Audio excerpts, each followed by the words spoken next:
Okay, here we are. How's it going? Hi, I'm okay. How are you? Thriving. I know it's a mad time at the moment, so thank you for taking this bit of time. How are you coping with everything? Okay. The first few weeks were tough, and I've kind of got into a routine now, and kind of liking it. A little bit, yeah, having that bit of time off. How are you keeping fit and training and everything?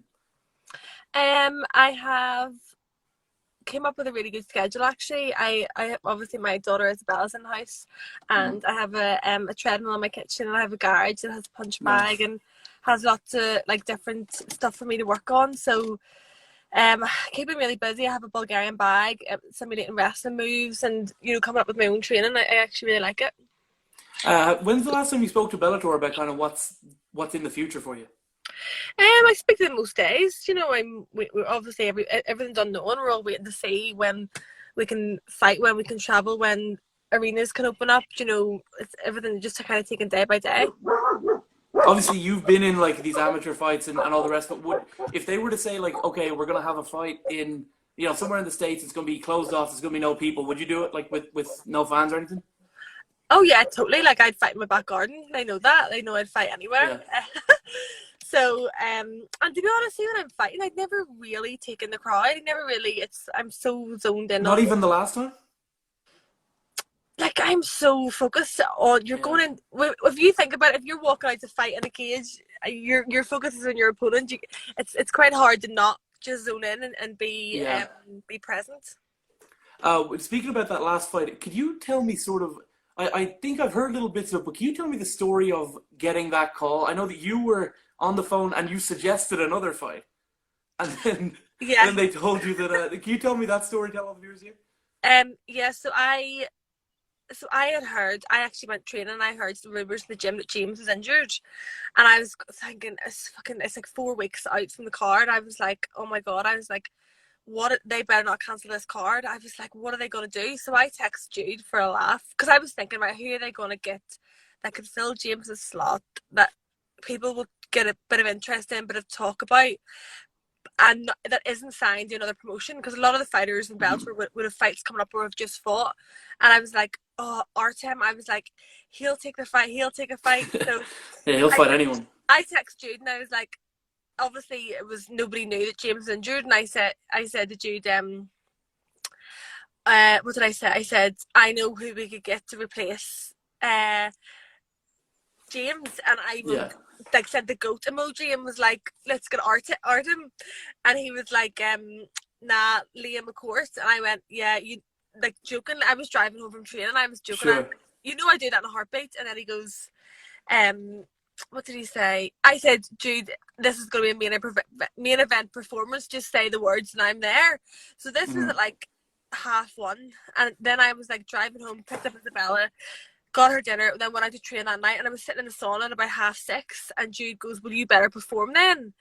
And I went, "Oh my god!" I was like, I knew what was coming, and then 2 minutes after Jude texted me, Mike Hogan texted me, goes, "Yo, you there?" And I was like, "Oh my god, he texted me if something's he's gonna say something important." And I was like, he said, I said, "Mike, you better not be texting me unless you tell me I'm the main event," joking, obviously. And Mike was like, "You are," and I sent him like a voice note being like, "Are you serious?" And like started screaming in the sauna, and like people thought there was something wrong with me, and I like knocking on the door, and I was like crying and screaming, like so excited. It was so nice to get that, like, I don't know, that opportunity. How does a feeling like getting that call and it being confirmed compare to like actually winning a fight? Um, It's if it's you a ever different type of thing. if you ever see me when I win, like I just don't even like look happy. I'm just like, whatever. What are we doing next? I don't know. It's like I'm constantly motivated by challenge and get so excited when a challenge or an opportunity comes. Like that's what I really thrive on. Like it's something, hard task, and when I got that, I was like, oh. I was just so, and that more so what I've overcame in my life to get to that point was Hmm. really, really emotional for me. And when, like, I've had time to look back and think about it, it's been more like, wow, like what I've Yeah. overcame has been pretty crazy. Was the because obviously you've kind of been in the Bellator machine in the sense of like doing the extra media bits that the kind of top talents have to do since you've been signed pretty much. You've been at all the press conferences, all the rest of it. So did that kind of help you with, because obviously when you're fighting the main event, it's very different than if you're fighting on the prelims or even lower on the main card. Did it help you sort of be prepared for what was to come?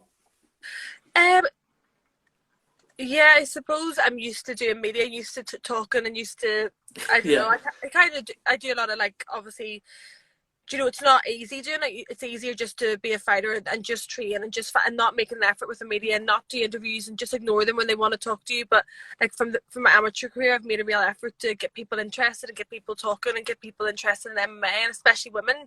So I'm totally used to doing media, but that was just like because it was so soon close to the fight. It was 4 weeks out. Sure, you know, yeah. when the main event announced, they got like 12 weeks to do media, whereas I had 4 weeks to do like a main events media, and there was even more interest because it was making history, and like these TV shows wanted, like even fight week I was getting up at like 6 a.m. to go and do TV shows whenever I'm normally cutting weight, so I was totally exhausted like the whole fight week, you know. So but yeah, it did help me in a bit, but there was obviously a lot more and more to it because it was so close to the fight. You mentioned the weight cut. Did doing that much affect? Because obviously I know that you were talking about how tough of a cut it was for this particular fight. Did having all these extra pressures, did that affect it? I think just timing wise, because and yeah, I do. I think the weight cut was probably one of the hardest I've ever had. My body just stopped sweating after like I don't know 24, 48 hours. It just wouldn't sweat anymore, and it was just agony for like 72 hours, and sometimes your body just does that, and especially females' bodies, and it was really really tough. Like people that were with me like were like, oh my god, I can't believe I did it. Do you know, I eventually made weight like 20 minutes before the final cutoff deadline, and I was like, because I've never ever missed weight, and I was like, I would rather lose a fight than miss weight. It just is like you beat yourself before you even get there. So I like went down and was 0.2 over, even though I was 0.2 under my scales, and I basically had to be carried down to the scales anyway. Like it was traumatic, and then they were like, "You're 0.2 over," and I was like, "I'll take my clothes off, like I'll weigh in," and they were like, "No, even with that allowance, it's 0.2. You're still 0.2 over," and I was like, "Oh my god!" But like, I had my hands in my head. I fell to the floor, and I was like, right, I've got 15 minutes to lose 0.2, but there was no way my body was going to sweat. So Aaron Chalmers, he went and grabbed his sweatsuit. Everybody was panicking. Everybody was running around crazy, and I had hair extensions in, and I was like, right, I'm going to cut my hair. So grabbed my hair and was like, cut it off. That's going to be the 0.2. And luckily, my hairdresser, her husband is my boxing coach, and he knew how to take the extensions out without cutting my hair. So we like all ran into the toilet. I like took my clothes off and had like my head over the basin. Like Molly's girlfriend and Ray were like taking out my hair extensions, and we heard like the guys be like, 7 minutes, Leah. So I like put the sweats on, ran into the gym, and ran back out. Anyway, within like 30 seconds I had made weight. Like it was, and everybody was like, Leah, when we went down there and seen that you were 0.2 over, we were like, there's no way she's gonna have the energy to even walk, never mind. But my body, I just went into like, right, we're getting this done, this is gonna happen, I'm gonna make weight. Like, but yeah, I suppose a lot of the stuff did kind of pile up and made it a bit harder. And I mean, like when they make the Leah McCourt film, that's going to be the great the great middle scene. I think that weight cut scene. Yeah, like that film. I keep, everybody says like, Leah, save these stories for your book. That's not even the tip of the iceberg. Like the amount of, everybody was like, you couldn't have wrote what happened that morning. Like it was just so crazy. But like the amount of stuff that I've got to tell people is just insane. So when you obviously got offered this next fight against Janay Harding, that's like another little step up. Like how gutting was it when you heard that all the events were going to be cancelled for the foreseeable future?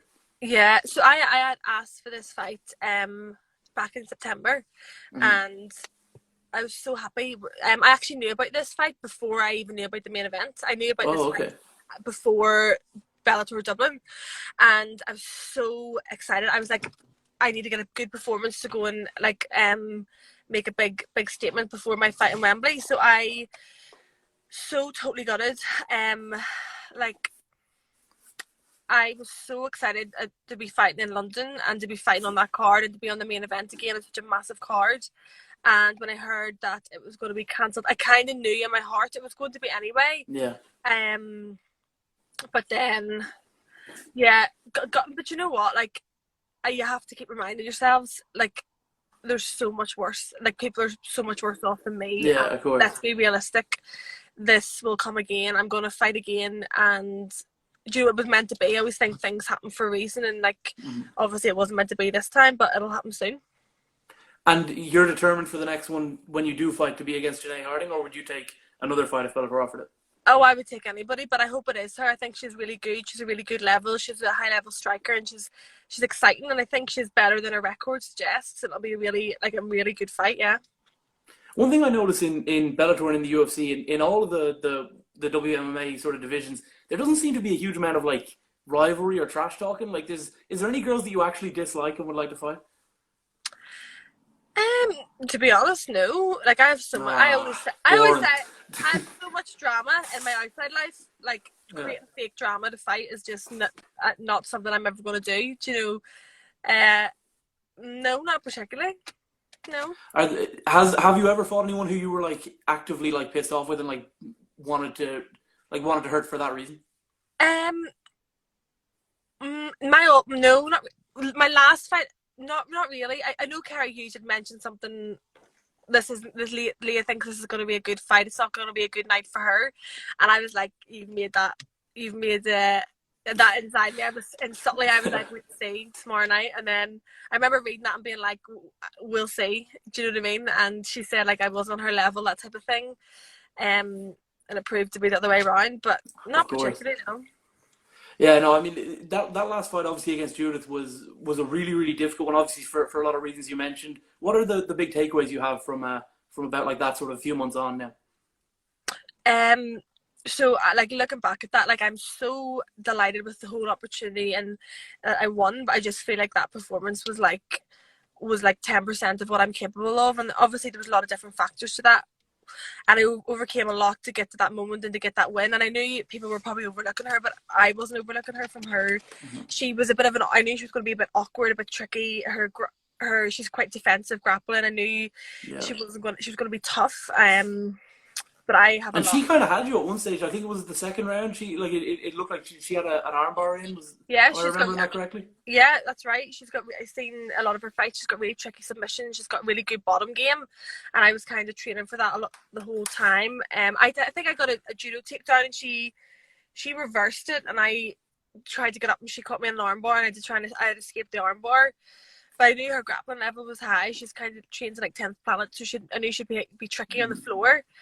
But there's a lot to take away. A lot I'm working on myself. A lot I'm studying and do try and develop and make sure that the same mistakes don't happen again. And just try and develop as a fighter. I always say I kind of get thrown into the deep end in every kind of stage of my career. I'm always like take big steps up rather than relaxing, developing, getting better, and having no pressure on my shoulders. I always feel like there's pressure up to here for me to be doing things and performing, and it's nice to just take a step back and just get better myself. Obviously, the best women's fighter in the world is probably Amanda Nunes. But other than that, do you feel like you're in the best women's division in the world in Bellator? 145?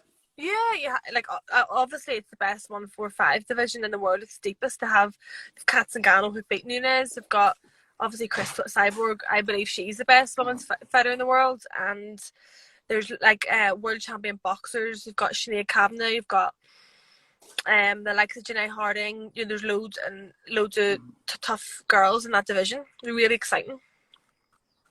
I mean, it's still like a fairly like it's a deep division by the standards of 145 women's divisions, but it's still there's only 14 of you guys in there. I mean, does that kind of do you feel like you're not a million miles away from potentially having to fight someone like Cyborg so early in your career still? I think there's a lot of fights that make more sense for both of us before that fight happens. I think I'm obviously early, and I know I get media attention and all the rest of it, but there's a lot of development I want to do, and I know whenever that fight comes I'll be ready for it. And it's like just surreal that she's even in my division. Like, I really am one of her biggest fans. I think she's unbelievable. I watched her fight before I even did MMA, do you know, and it's crazy to think that she's in the same division as me. Do you talk to her at all? Like, do you ever like text or like to send messages on Twitter or Instagram or whatever? Yeah, we've talked on social media, and do have loads of respect for her, and yeah. Mm. So, you know, you obviously a big factor in what the media like to talk about a lot is being a mother and the big commute and everything else. I mean, like, tell me a bit about sort of your life before MMA and before you got into Bellator and kind of started making the big waves you've been making the last sort of year and a bit. Before Bellator, you want me to talk about? Yeah, Like my MMA career? your MMA career, your life, everything. You know, like so, like obviously it's an unconventional sort of a story for a lot of MMA fighters. The one that you have. Yeah. So I did judo as a child. But I've always been very, very highly competitive, and I was in every sports team in school. I was in every flipping chess club, horse riding, basketball, judo. Competed for judo team nationally. Always loved Bruce Lee movies. Loved watching the Olympics, and always loved watching all the different martial arts. So I wanted to. Somebody said, "Is Leon the Carlsberg?" No, it's Diet Coke. I want Yeah. that. No, So I always, think to be fair, nobody would blame you if you were on the Carlsberg right now. I think it's I it's a don't time drink. where I think a lot of people are. Oh, I really? don't drink, luckily. Oh, lucky you. And yeah, so I've always been very competitive. And after I had my daughter Isabella, I wanted to learn how to do striking, like boxing, kickboxing. Always fascinated by boxing, and loved the glitz and the glamour. Always loved strong female role models, like watching like spy movies. So I started doing Muay Thai, and then I started I became obsessed. Like I do in everything I want to be the best in everything. I became obsessed with learning Muay Thai and was going every night during the week. And when the guys had heard about my judo background, they encouraged me to take an MMA fight. Like I've only been training like 6 months in MMA. I think I'd sparred once MMA. I had no idea what I was doing, and I had my first fight in the iconic Ulster Hall in Belfast in front of like 2,000 people. Like luckily I got a first round armbar, which was the worst armbar I've ever seen in MMA history. It was awful because I didn't know what I was doing, and it just kind of spiraled from there. I just wanted to keep getting better and testing myself, and yeah. And you train with Owen Roddy, that's correct. I mean, he's obviously someone who's worked with literally the best fighters in the world. Yeah, so I used to train in Belfast, but the past 2.5 years I've been training in SPG Charlestown with Owen Roddy, and the guys down there, they've been unbelievable, like phenomenal. They're just such a great environment, great people to be around, and I've learned so much from them, and it became a real like team and family down there. Mm-hmm. Do you spend any time at all in the main sort of the monster in SPG, or have you been out there since it's opened? I've been out, yeah, but was it once or twice doing wrestling out there. I did a bit of training with Sinead, and it's just it's my schedule so hectic. I train in Dublin 3-4 times a week, and where SPG Charlestown is, it's right before Dublin, so it's only like an hour and a half into Dublin, whereas the monster would be an extra half an hour journey, so it doesn't really make sense for me to be over there. But I have been over there, yeah. I see someone in the chat here saying that Olga Rubin would be a good fight for you. I mean, she's obviously coming off of a fight with your fellow Irish woman, Janay Harding. I think that'd be a great fight as well. I suggested that on my little fantasy Bellator Dublin card. That was the fight that I had made. Yeah, Olga's brilliant. I actually did Sinead's corner for her fight against Olga in Israel. I think she's a great high level striker, high level grappler. It'd be a great fight. So tell me a bit about the situation, obviously, with Pedro's fight that just happened that just didn't happen right before this whole coronavirus thing. There was a big thing made about the fighters getting paid and everything like that. Without getting into too much detail, what's the situation with you guys from London? Are you guys going to be paid for those fights, or are they just going to look to get you guys on the first card afterwards? Well, the card's postponed, so the card's going to happen. Like, we're going to happen soon. Obviously, they're two completely different situations. Like that was, of course, yeah.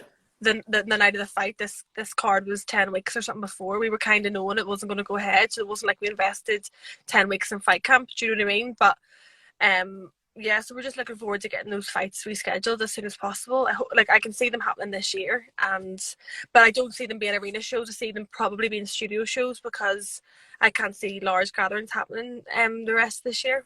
Yeah, obviously they've just said that there won't be any, at least until the start of September, end of August. So I mean, I if the know. Dublin card even does go ahead, it's unknown if you guys are going to get to be on that. And you know, it is it's a pretty crazy time. You know, like how long after this? Let's say, and it probably won't. It almost certainly won't happen. But let's say you were to get a call and it's like, right, we're going to have a behind closed doors card next week. We're going to compete with the UFC May 9th. We're going to do one. Would you be ready to fight on that card? Yeah, with you know, I actually have, luckily I've just I got my American visa through just before this all Right. happened, and Bellator have sorted that out. So I actually have my American visa, and I'll be ready to fight anytime. Was the plan initially to come to the States like after the London one? No, not really. Particularly, I people ask me all the time, when are you going to fight in America? It's like, I fought in Vegas, obviously, for the IMAFs, and I absolutely love fighting in Europe. I love fighting in Dublin. I fought all over the world. I fought in different countries, and there's nothing like fighting here. I just love it. Where did the name The Curse come from?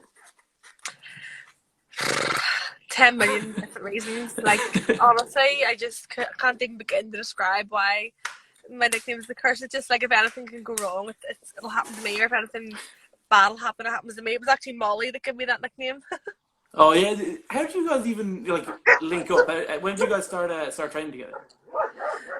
So we were both fighting Cage Warriors, and we just started chatting on social media, and my dad's from Liverpool, and she obviously lives in Liverpool, and we have like the same sense of humor, really dry, like cheeky, and we just got on so well. Like, we're like honestly like sisters, like the best of friends, like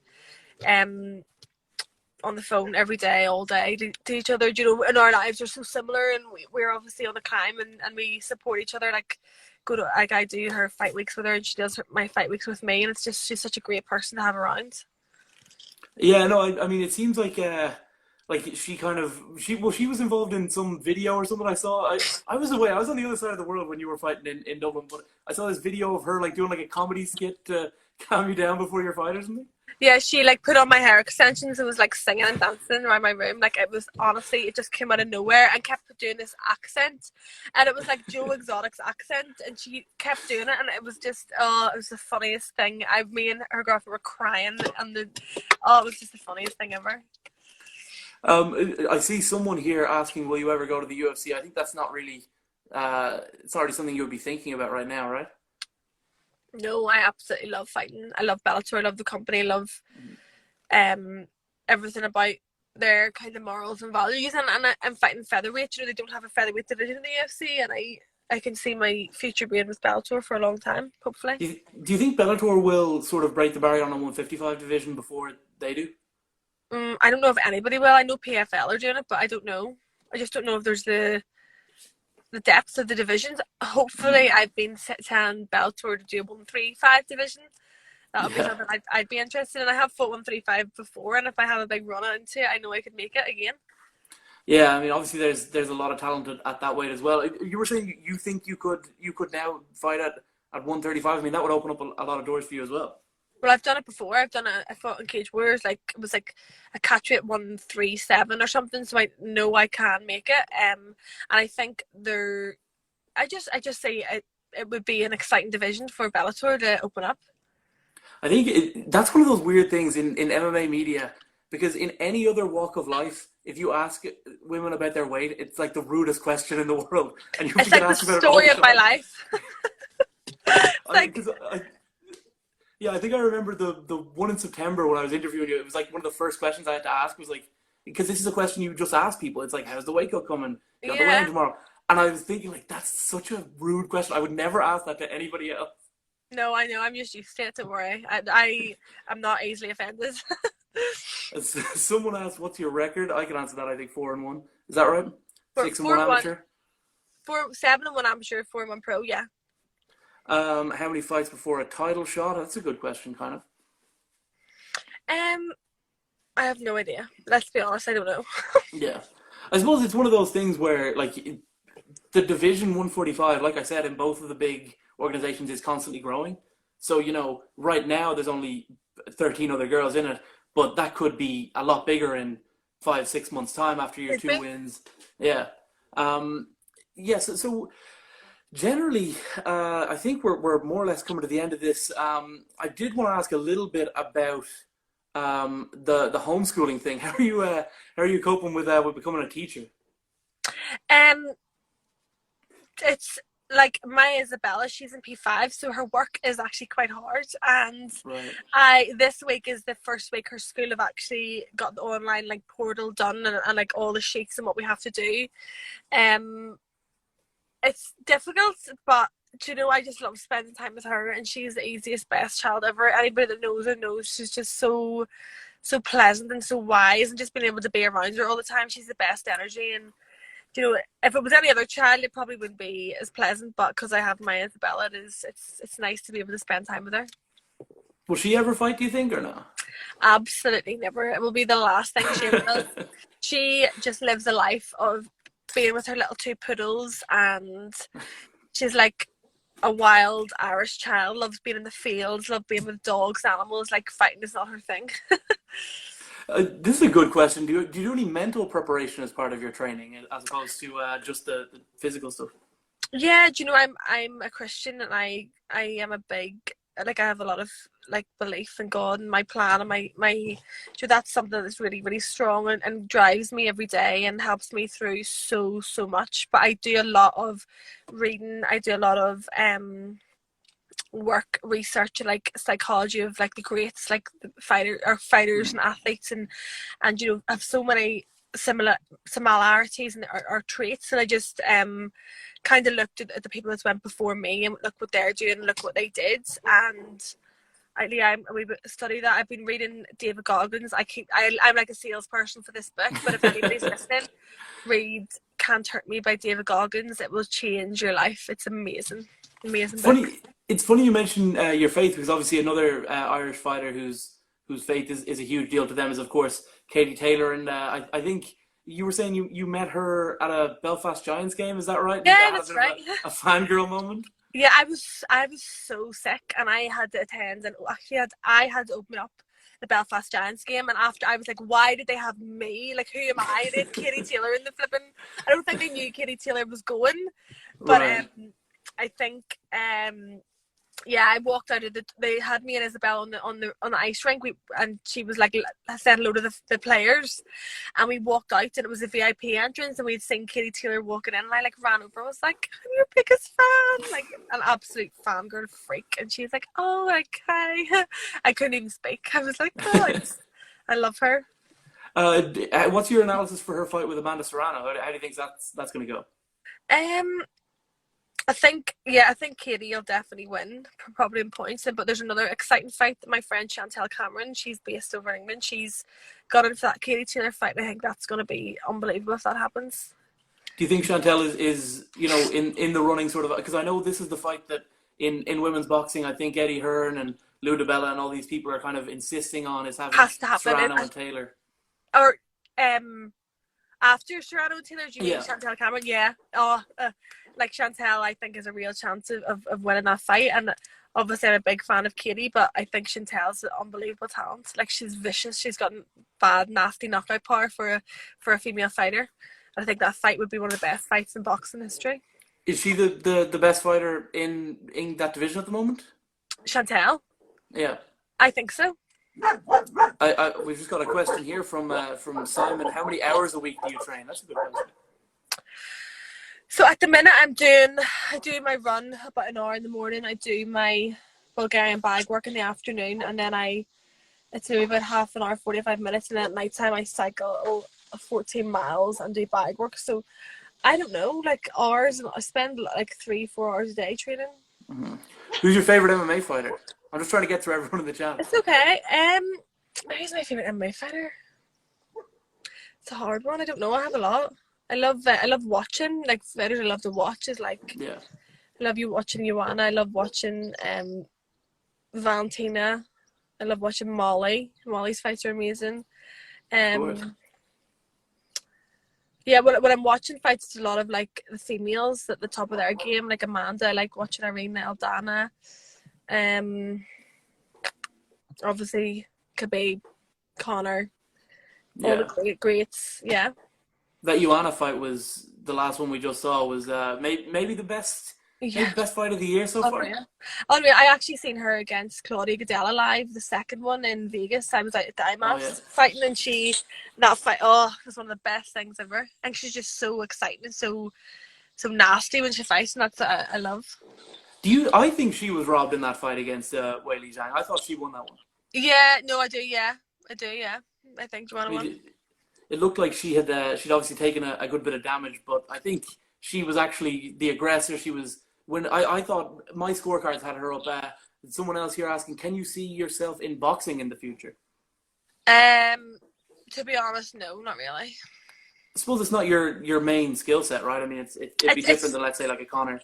It's what I work on the most. It's like I have a brilliant boxing coach, Ray Ginley, in Belfast. He's phenomenal, and I obviously do a lot of striking with Owen, and I've got my punch bag, I've got my speedball up, I've got my spar bar coming. I study footwork drills. Like it's probably what I work at the most. I love boxing, but I don't really see myself having many boxing fights. I love it. Well, look, I think of course, yeah, and you're doing a great job at it. I think that there's more main events in your future, and thank you so much for your time. If you want to give one last message to everyone watching, and then we'll let you go. Sorry, what was that? Do you want to give one last message to all the viewers we've had? I think we've had a few coming in and out, but we've got a big viewership now. What's your final message to all your fans? Thanks so much, guys. Stay inside, stay safe, and keep active. Woo! Brilliant. Alrighty, thank you so much, Okay, Leah. Talk to you later. Bye. Cheers. Bye bye.